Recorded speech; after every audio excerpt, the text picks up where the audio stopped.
Ben Fulford, I traveled to Japan to meet you because I am so impressed by your background.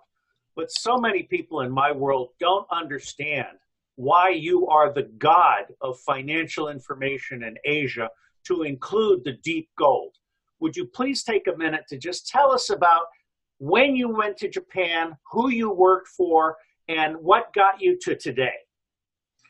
Okay, I first came to Japan in 1980 as a university student, and my first job was in 1985 with Knight Ridder Financial News. I was the first foreigner allowed into the Bank of Japan Press Club and the Finance Ministry Press Club. So I've been meeting Japanese prime ministers and finance ministers and Bank of Japan governors personally for like 30 years.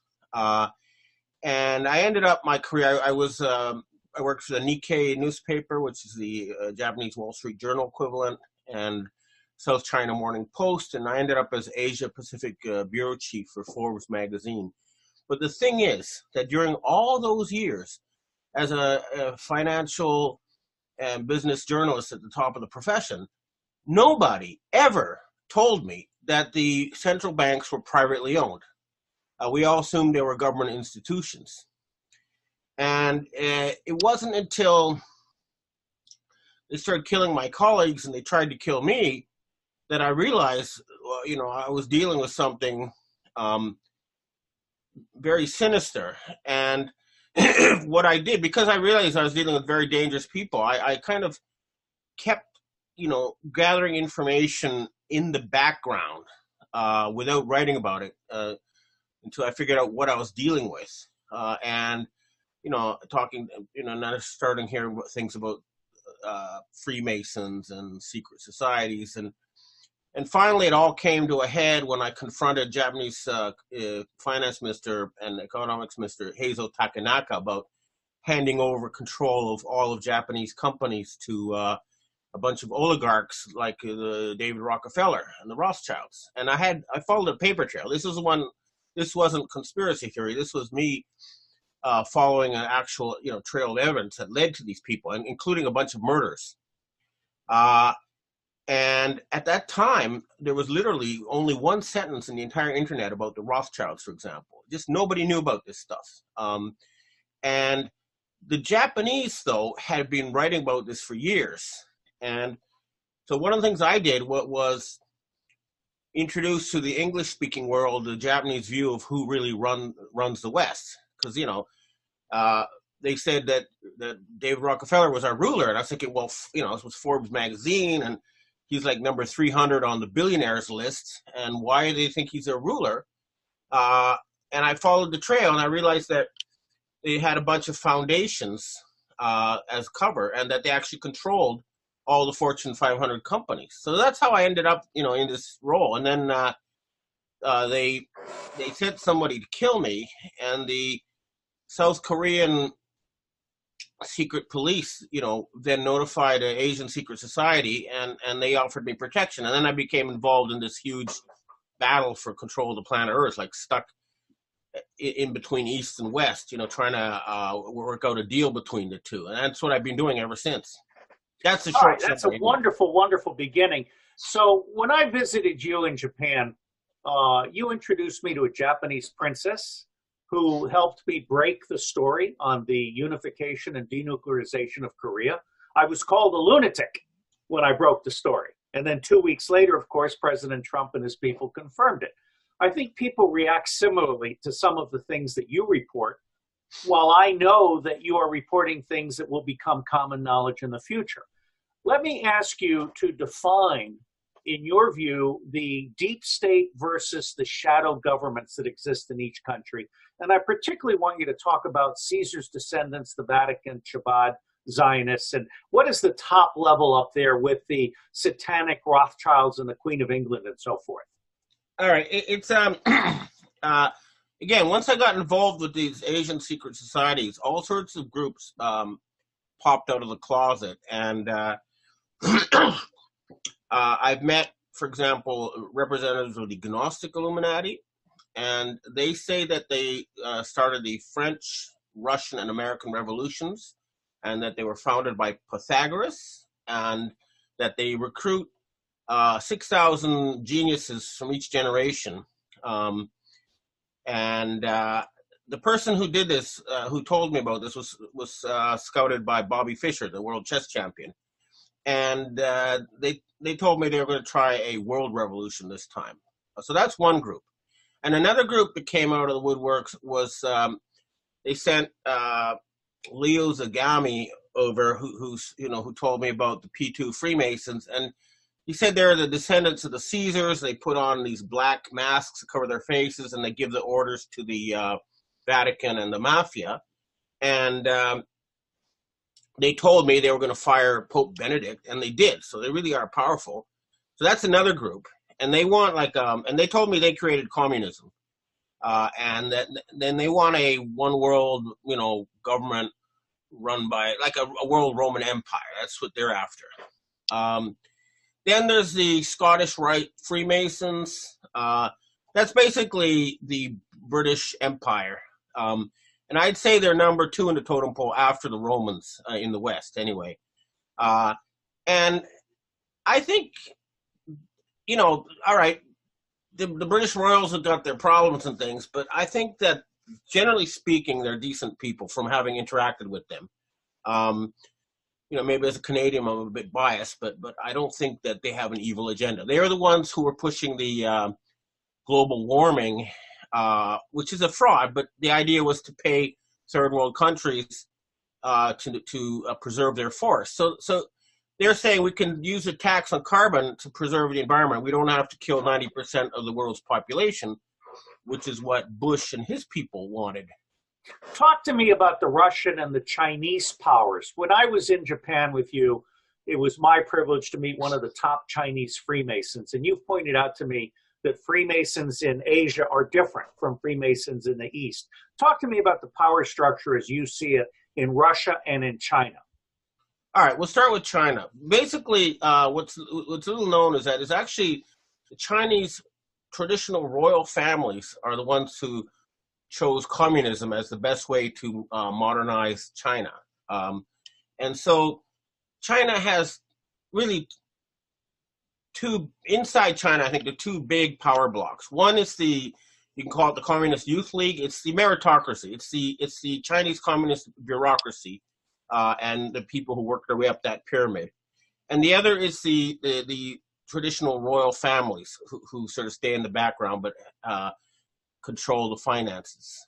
And then the third big group is the horse people, the Mongolians, the Japanese, the Koreans. They all speak a similar language, and they've been basically fighting with and cooperating with the Chinese for literally thousands of years. So there's a huge, and the difference between these Korean, Japanese, Mongolian languages and Chinese is bigger than the difference between Chinese and English.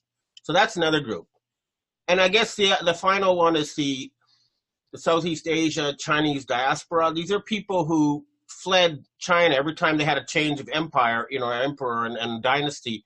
The people related to the old dynasty take their gold and flee, and they're in like Southeast Asia and Taiwan. And they're very influential, especially among the overseas Chinese. And they've always been the sort of the main link between the West and China, because they're kind of bilingual and international. So I want to go into gold. I want to go into gold in a minute. But wait a minute. Before you do that, I have to finish with Russia. Yes, that's what I wanted to do. Okay, Russia, I think essentially it had been taken over by communist Jews in the Russian Revolution, and after the Soviet Union fell apart, and a lot of these, what happened was about 300 top Russians were bribed and to agree with the fall of the Soviet Union, and a lot of them, they became these oligarchs, living overseas, in London and stuff, and then a lot of the Russian Jews migrated to Israel. So what happened was that the traditional Orthodox Christian church, Russian church, and the the Secret Service that was traditionally allied to the Tsar was able to assassinate about 200 people and take back power. So it's now the Russian Orthodox Church that's the main power in Russia. And I think they're decent people, having dealt with it. I think they're good guys, and I support what they're trying to do. And you know, average living standards literally doubled within a year of Putin taking power, because he stopped all the looting of the money to overseas by these oligarchs, and that's why they vilify him. And you know, I could say with confidence, you could also double American living standards literally within a year if you got rid of these Khazarian owners of the Federal Reserve Board. I agree with that completely. Now, before we come back to Asia and gold, and particularly the John F. Kennedy Memorial Green Hilton Agreement, let me ask you this. The Russian Orthodox Church sweeps down through the Byzantine Empire, and Russia is now taking a very prominent positive position in the Middle East. How do you see the Middle Eastern powers in this larger scheme of things, including, I might add, the Aga Khan that no one wants to talk about? All right. First of all, I kind of forgot to mention the Zionists, which is a big... As QAnon says, we leave the Zionists for last. Yeah. Well, okay. Essentially, there was a group. I think it was Sabbatai Zevi. It was a Turkish Jew who came up with the idea, and he had about 1 million followers, that it's up to us to carry out the prophecies in the Bible. We don't wait for God. And so there is a group that has been trying to create an artificial Armageddon and then rule the world from Jerusalem. And the Chabad cult, for example, thinks that after this big war between Gog and Magog, and 90% of people are killed, and every Jew will have 2,800 slaves, and they'll rule the world, you know. And so there's that group that's been pushing that, and they're a powerful minority within the Jewish community, but they've been the ones behind all the troubles in the Middle East, if you ask me. Now, the Middle East, again, the easiest way to understand that is to look at history. And history shows there's 3 big groups there. There's the Persians, which we now know as the Iranians, and their Shia branch of Islam. Then there's the Turks, who are, you know, have a different linguistic group, and are the sort of heirs of the Byzantine Empire, plus the Turkish horsemen. You know, it's a combination of the two. And then the third one is the Arabs, and that's Saudi Arabia, Egypt, and that part. And they're the custodians of Sunni Islam. Right. Let me just jump in. The Aga Khan. Hang on. Let me just point out to our listeners that Turkish, or a variant of Turkish, is spoken in 17 countries. People don't understand just how important the old Turkish, Ottoman, and Byzantine empires are. Please go on, Ben. The Aga Khan. Okay, he's a descendant of Muhammad, the Prophet Muhammad, and also they're heirs to the assassins, who are still around and quite active. And he's very influential in the Shia world. And, you know, he's also very connected with especially the British high society. But he keeps a very low profile. But and I think right now they control Pakistan. But as far as I can tell, overall, his heart's in the right place. I don't see a lot of evil originating from that area. Okay. Are you ready now to talk about gold? I mean, until he died, sadly, a year ago, Sterling Seagrave and before him, his wife, Peggy Seagrave, were friends of mine, and they wrote the book Gold Warriors, which talked about the capture of all of the Japanese gold in the Philippines that became the Black Lily Fund, which has funded U.S. covert operations all around the world. That morphed into the Black Eagle Fund, which funded the Buzzy Krongard, George Tenet, John Brennan economic war on Russia, which Putin had every right to nuke us for. So tell us how you see the whole gold picture in Asia, and what you see in terms of the global currency reboot, and what is going on today as the elders and the indigenous chiefs all seem to be coming back into their own. Okay, well, that's a big question. I'm not sure where to start, but okay. First of all, I think that most of the gold that the Japanese. All right, I'm going to go back even further. Sorry, I'm going to organize myself. Okay, we'll start with the big picture. Ever since Roman times, the Asians have been sending silk, spices, and ceramics, etc., to the West, and being paid with gold and silver.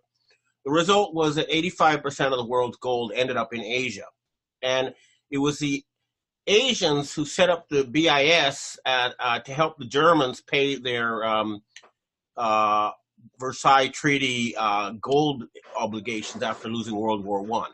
And the Asians were promised they could set up a world government, world parliament with the royal families in the background, but they needed World War II to make that happen. And they went along with that. But what happened was that uh, after World War II, the victorious powers broke their promise. They didn't have a Marshall Plan for Asia and Africa. They just only did it for the countries they controlled.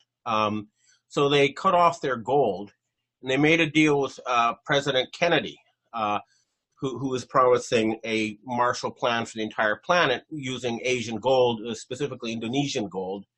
And he was assassinated, by the way. It was the anniversary was November 22nd, if I'm not mistaken. Right. And anyway, he was assassinated for trying to do this. And so the gold was withdrawn, and the Americans ran out of gold in the early 1970s, which is why they had the Nixon shock, and then they started the petrodollar system, which is now falling apart.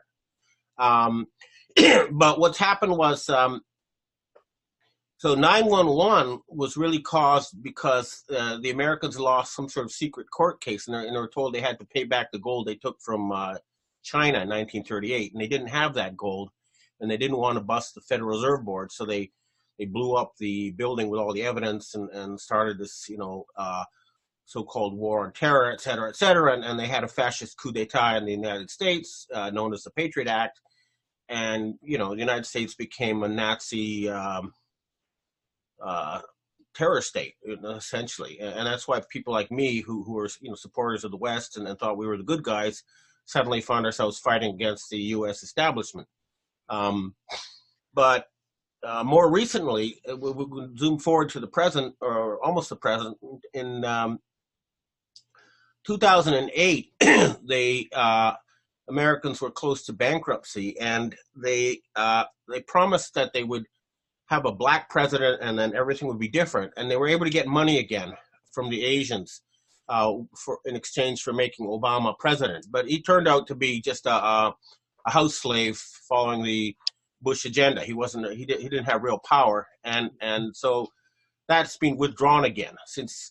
And that's when the Trump presidency started. And that was done by the Gnostic Illuminati and the military-industrial guys, who I think have their heart in the right place. But the other thing that happened with Obama in 2008 was that they took 750 tons of gold from a guy called Johannes Riady, and they used that to make.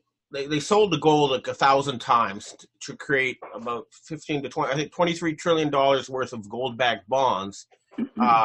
And this is what they've been using to pump up the stock markets ever since. It's fraudulently created, 1,000 times leveraged gold. And then that's sort of blowing up because it's not real. And when you have a financial system that's out of touch with reality, that eventually, you can only avoid reality for so long, and it's coming to that. The whole system's close to falling apart. Anybody who's been in finance a long time understands that this a high stock market with a plunging economy means that the stock market's out of touch with reality, and it's going to come down. So let me ask you then, because obviously President Trump is banking on keeping everything together so that he can be reelected. Is the American economy going to collapse before Trump is reelected, or will he be reelected? And has he got a side deal with General Secretary Xi Jinping and Russian President Vladimir Putin to keep everything together going forward? I look, it's easy to say there's a bubble. It's much harder to predict exactly when it's going to pop. Okay, so I don't want to be, make a specific date saying it's all going to crash at this time, but it's most likely, I'm talking to Asian elders and stuff, that this thing will crash before the election, and that Trump will have to negotiate the bankruptcy of the United States. CIA in Indonesia just contacted me before this interview in specific because they wanted me to bring this up in the interview. And what they wanted to say is that Executive Order 1110, I think 4 ones and a 0, so 11110, that was signed by President Kennedy to create the Kennedy dollars, is still there. And with a stroke of a pen, Trump can leave this entire mess to the Khazarian mafia and start afresh with Treasury dollars. And they recommend that he do that, and that he'll get the backing of the Asians if he does that. But let me just point out to our listeners that Wayne Jett, the author of Fruits of Graft, which documents how the banks contrived the Great Depression in the United States with the complicity of FDR, Wayne has pointed out that all of the Federal Reserve dollars, that debt is actually on the backs of the private banks, not the U.S. government. We can nationalize the Federal Reserve, but not nationalize the debt of the private banks in those Federal Reserve dollars. And that goes with your comment about the Kennedy dollar. How do the Chinese feel about the future of America and whether they would rather deal with Trump or Hillary Clinton or, God help us all, Peter Butt? All right. Well, first of all, they they told me that Hillary Clinton had promised them if she was elected that they would allow the creation of the United States of China, and they would hand over control of Japan and Southeast Asia to the Chinese. And that's why they gave her a lot of money, and they were surprised when she didn't get elected. Okay. And but now that they've got Trump, they realize this actually might be a better thing if he can negotiate a whole new sort of setup for the planet, that gives Asia a fair role. And the Chinese, okay, I studied, one of the reasons I came to Japan all these years ago was because they had decades of like double-digit economic growth, a spectacular, rise. And it was because of an economic system that I studied. And as I became a reporter, it was being dismantled by the Americans. They actually murdered prime ministers. They shot down an airline with 600 people, Japan Airlines Flight 123, other things to force the Japanese to dismantle this successful system, which has an economic planning agency at its heart. It's sort of it's like a hybrid between communist Stalinist central planning and pure capitalism. So the government creates a big framework for the future, and then the private sector fills that framework, in this. But anyway, Singapore and China copied this model and improved upon it, and that's why they're having Singapore is the third richest place on earth, and if you exclude Qatar which is 300 people in a gas station, and Luxembourg, which is a bunch of billionaire tax evaders, they are the richest in terms of they earn their own money through work and building stuff. Okay. And they still have fast growth, even though they're rich, because they're using that system. So I have been recommending that the West set up a system similar to the one used by Singapore, China, and that Japan used to use, a future planning agency, and then the United States can reboot. And the other thing people need to understand is that bankrupting the United States of America corporation owned by these bankers does not mean the end of the United States. When the Soviet Union fell, Russia did not disappear. The Russian people didn't go anywhere. You know what I mean? And so the American people, the American dream, it's all going to stay. What's happening is a nightmare is going to be removed. You're going to wake up from a nightmare of control by these gangster, Satan-worshipping banksters, and that's what we're trying to do. So I'm saying, if Trump goes back to Treasury dollars and it just lets these bankers go to hell, that would be a great thing for everybody. But it's going to need military backing because they've hired a lot of mercenaries and assassins and stuff to keep themselves in power. So it is a tough fight, but we're winning. And I see that basically victory is now a matter of time, and these criminal bankers are going the way of the dodo. You know, your planning agency is very similar to my open source agency. I think the two blend together. And for our listeners, my open source agency is not just about open source intelligence, but about open source everything engineering, which brings everybody up at 10% of the cost of the flawed Western model. So Ben, as we come to our 5-minute closing remarks kind of thing, do you believe, as Henry Kissinger said, that Palestine will be restored to the Palestinians, or is that just impossible? No, I mean, I think right now Israel is basically militarily doomed. They don't have the backing. The United States military is no longer going to fight wars for Israel. And if you look at the numbers and everything else, the Israelis will have no choice but to sue for a real peace, and that means creating a Palestinian state, and then they're going to end up in de facto protection of Turkey, Iran, and Egypt. Let me ask you a nuanced variation of this question. I, for a long time, have been distinguishing between Zionism and Judaism. And the supreme leader of Iran came out recently and made the same distinction and said that they're calling for the end of Israel, which is an invented state, according to Shlomo Sand and all the history books. Restoring Palestine does not in any way reduce the presence or the richness of the life of the Jews in Palestine. Do you think that President Trump will visit Iran before Election Day and make the deal with the supreme leader? First of all, let's talk a bit about Zionism. I think that the thing the Jews need to realize is that the Holocaust was caused by Zionists. It was engineered to force the Jews out of Europe and into Israel for this project, involving Gog, Magog, Armageddon, and all that stuff. So that they need to understand. If they don't understand that, they're never going to be free. But nobody has got anything against the Jewish people. Nobody's going to kill the people of Israel. They're going to be allowed to live and prosper in peace, and they'll have complete autonomy. They just need to get rid of these fanatic. No, I agree with that, Ben. And I follow Rabbi Michael Lerner, among many others. And it's clear that most Jews now understand that the whole concept of Zionism is antithetical to Judaism. So in the 3 minutes, actually in the 2 minutes that we have left, let me ask you, if you were in an elevator with President Donald Trump, trapped, he has to listen to you for the next 2 minutes. What, Mr. Fulford, would you like our president to understand from your collected wisdom over the past 40 years in Asia? Make a deal with the Asians to start a future planning agency for the planet and start a multi-trillion-dollar project to end poverty, stop environmental destruction, and expand the human race into the universe. That's all I need to say. Ben Fulford, I so look forward to coming back to Japan and having coffee again with you and walking your dog in the park.